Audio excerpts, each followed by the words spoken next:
자, 가겠습니다. 여러분들 교재에 몇 페이지냐 하게 되면은 194페이지.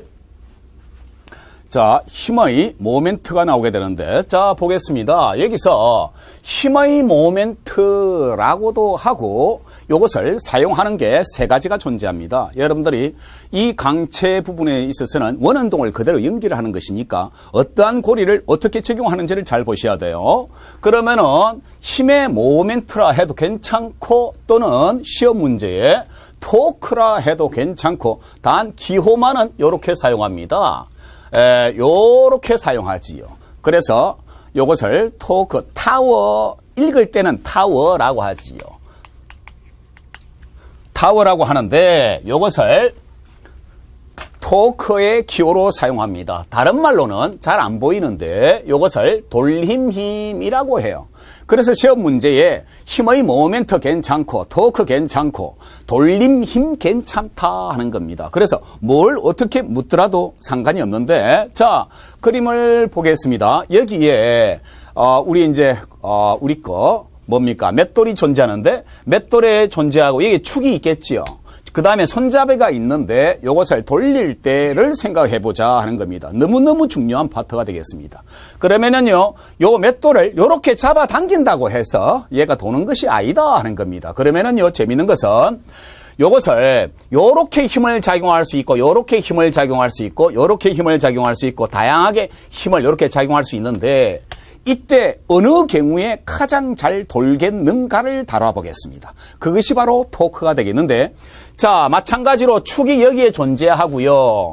만약에 요렇게 힘이 작용하나, 요렇게 힘이 작용하나 축으로 고정되어 있기 때문에 이것은 관계가 없다는 겁니다. 그러면은요, 요렇게 여러 가지 힘이 나올 때 90도로, 즉 축에서 90도 방향으로 힘을 작용했을 때 가장 잘 돌더라 하는 겁니다.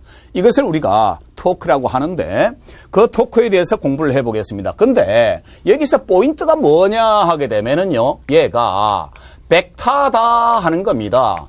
벡터 하게 되면은 무슨 말이냐 하게 되면은 크기도 존재하고 방향도 존재한다는 뜻이에요. 그러면 여기서 방향은 딱 두 가지로 정해집니다. 얘의 맷돌을 반시계 방향으로 돌아가느냐, 아니면은 시계 방향으로 돌아가느냐. 그래서 여러분들이 혹은 출제위원들이 정하는 방향에 따라서 달라지더라 하는 겁니다. 만약에 시계 방향을 플러스로 잡자라고 했는데 반대로 돌려버리면 마이너스가 되는 것이죠. 그러면은 반시계 방향을 플러스로 잡자 했는데 시계 방향을 돌려버리게 되면은 이것은 또 마찬가지로 마이너스로 표시할 수 있는데, 방향 반대 마찬가지로 물리량이 벡터로서 방향 반대임을 마이너스로 쓸 수 있겠다는 것을 다시 적용한 내용이 되겠습니다. 자, 그래도 조금 이해하기에는 무리가 있습니다. 자, 한 번 더 해보겠습니다. 자, 토크라는 것은 뭐냐 하게 되면요, 약속을 한번 해보는데, 돌림힘이다 혹은 토크다 혹은 이것을 힘의 모멘트다라고도 나타낼 수 있겠더라 하는 겁니다. 그래서 이것을 정의를 한 것은 물체를 회전시키는 능률인데, 재미있는 것은 물체가 회전하는 정도를 우리가 나타내는 물리량이라고 기억해 주시면 되는데 참 중요한 내용이 되겠습니다. 그래서 벡터니까 방향과 크기가 존재하는데, 방향에 있어서는 시계 방향을 플러스로 정하면입니다. 면, 여기서 반시계 방향은 마이너스가 된다 하는 얘기고, 이것은 출제위원이 혹은 여러분들이 정하는 바에 의해서 정해질 수 있다 하는 것이고, 재미있는 거, 크기는 외워야 됩니다. 힘과 수직인 거리의 곱으로 나타낼 수 있다 하는 겁니다. 그래서 크기는 힘과 거리의 수직인 곱인데 어떻게 적는고 하게 되면요, 이렇게 적습니다. 토크라는 것은 힘 곱하기 거리는 거리인데 반드시 수직거리다. 헷갈립니다. 잠깐 눌러보십시오.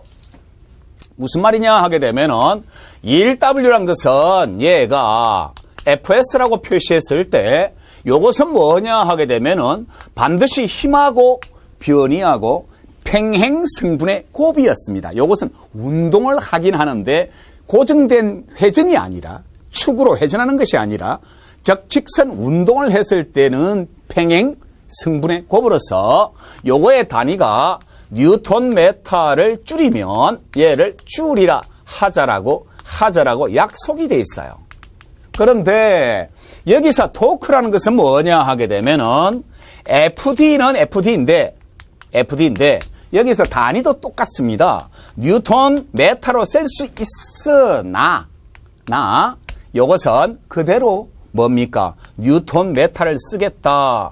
요것은 스칼라가 되겠고 스칼라 단위로서 이렇게 쓰겠고 요것은 벡터 단위로서 뉴턴 메타를 쓸 것이다 하는 겁니다. 알겠습니까? 해서 다시 토크의 단위는 뭐다? 뉴턴 메타로 쓸 수 있을 것이라는 정도 기억해 주면 되겠습니다. 그래서 여러분들이 공부를 했을 때 단위를 보고도 이게 벡터구나 스칼라구나 라고 찾아내면 참 좋은데 그 방법 중에 특이한 하나가 일과 토크가 존재하더라는 겁니다. 그런데 여기서 이 토크라는 것은 일에서는 요것은 뭐냐 하게 되면은요 평행성분의 곱으로 표시하겠지만 여기서는 뭐냐 하게 되면은요 토크라는 것은 반드시 수직곱이다는 것을 기억하셔야 돼요. 수직의 곱이다 하는 겁니다. 그래서 이렇게 차이가 존재한다 하는 겁니다. 자, 다시 한번 여기서 토크란 것을 어떻게 표시하는 거 하게 되면은 FD로 표시하는데 얘가 반드시 작용하는 힘과 수직성분의 거리다는 것을 기억하셔야 되고 그 난이도의 문제는 원운동과 즉 다시 말해서 회전 운동에 있어서 토크와 원심력을 구분해내는 형태가 가장 중요한 핵심이 되겠습니다. 자, 가보겠습니다. 한 번 더 해볼게요. 자, 여러분들 그 차를 타봤을 텐데 여러분들 티코 핸들은 작습니다.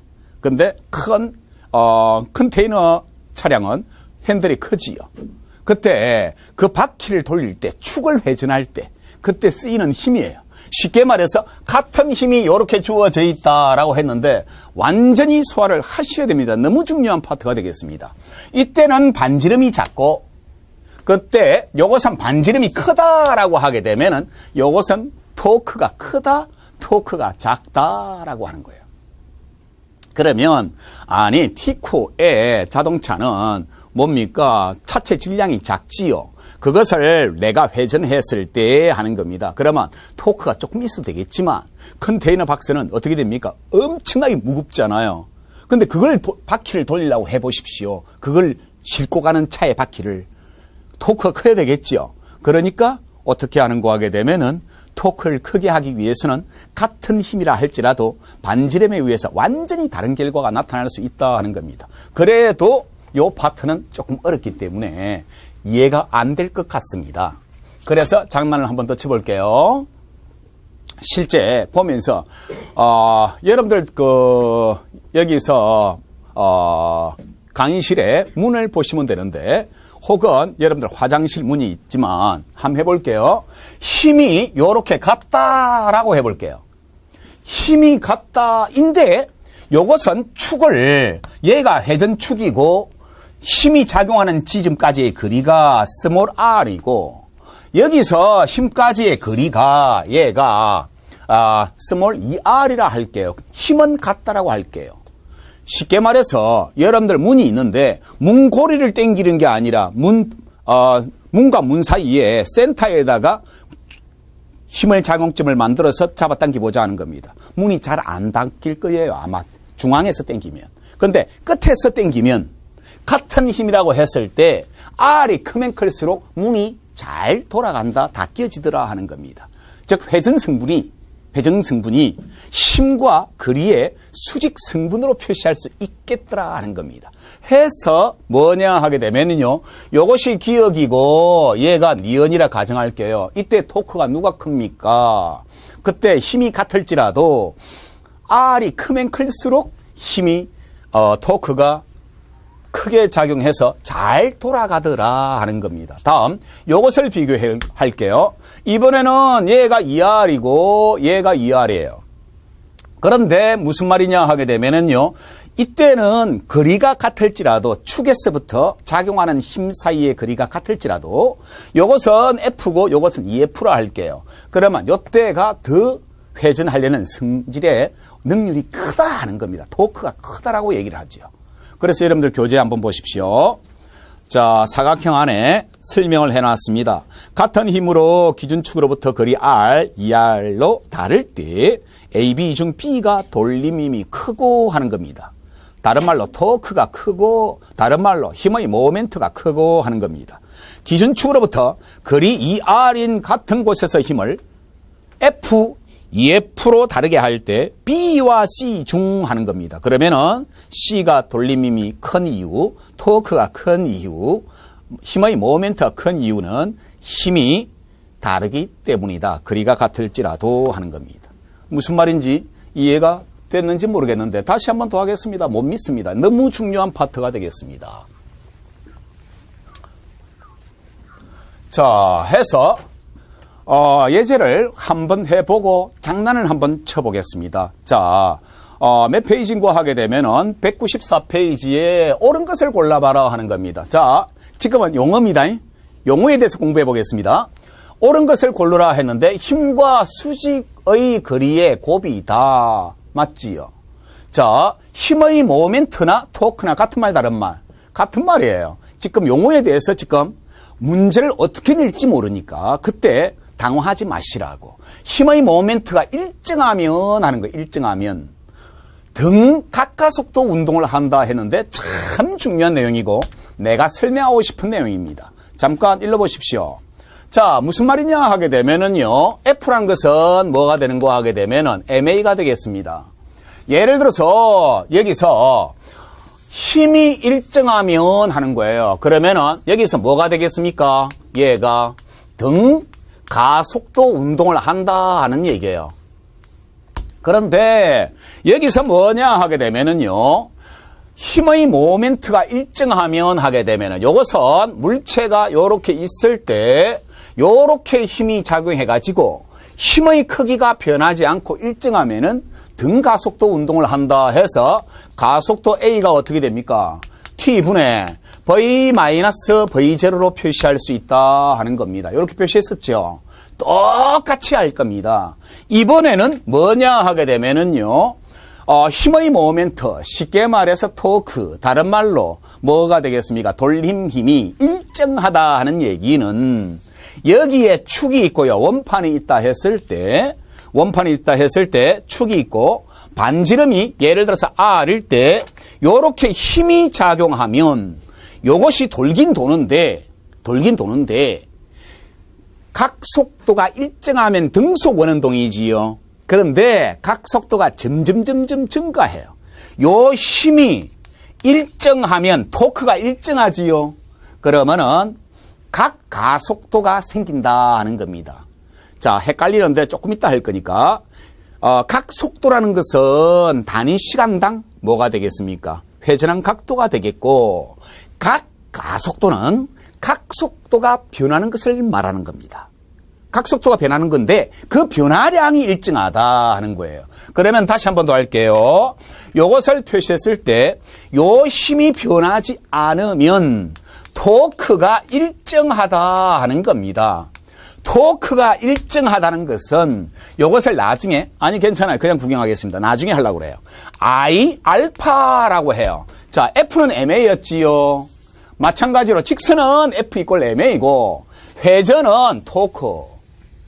이것은 I알파인데 A가 가속도고 요것은 각의 가속도다. 나중에 할 거예요. 각의 가속도다 하는 겁니다. 그래서 요것을 줄여서 뭐라 하는 거 하게 되면은 각가속도 알파다라고 해요. 그러면 요것은 뭐예요? M이란 것은 질량이지요. 요것은 관성이라 그럽니다. 그 상태를 유지하려는 성분을, 즉 다시 말해서 상수로 표시한 질량으로 나타낸 값인데 얘가 질량이라고 한다면 직선 질량이라고 한다면 요것은 뭐냐 하게 되면은 회전 질량에 해당하는 거예요. 똑같아요. 그래서 우리 앞에서 배웠던 것을 반복을 할 텐데 토크만 알면 지금 강체에 있어서 설명이 충분히 되기 때문에 회전 관성이다. 회전 관성을 나중에 할 거예요. 그냥 구경만 하십시오. 회전 관성을 관성 모멘트라고 부릅니다. 그래서 핵심 진짜 중요한 것은 한 가지만 잡으면 되겠습니다. 힘이 일정하면 뭐가 된다고요? 등 가속도 운동을 하고, 마찬가지로 힘의 모멘트가 일정하면, 토크가 일정하면 이것은 뭐라고요? 등 각가속도 운동을 한다고. 다시 힘이 일정하면 등 가속도 운동이지요. 토크가 일정하면 등 각가속도 운동을 한다는 것을 설명하고 있는 중인데 나중에 하려고 미리 한번 던져놓는 겁니다. 자, 다음 토크가 0이면 너무너무 시험 문제 잘 나옵니다. 토크가 0이면 뭐가 돼요? 정지한 물체는 정지한다. 왜요? 토크의 크기 같고 토크가 벡터지요. 토크의 크기 같고 방향 반대가 되면 이것은 정지에 있을 것인데 다시 한 번 더 마무리를 해보겠습니다. 그래서 모든 게 정답이므로 답은 5번이 되겠습니다.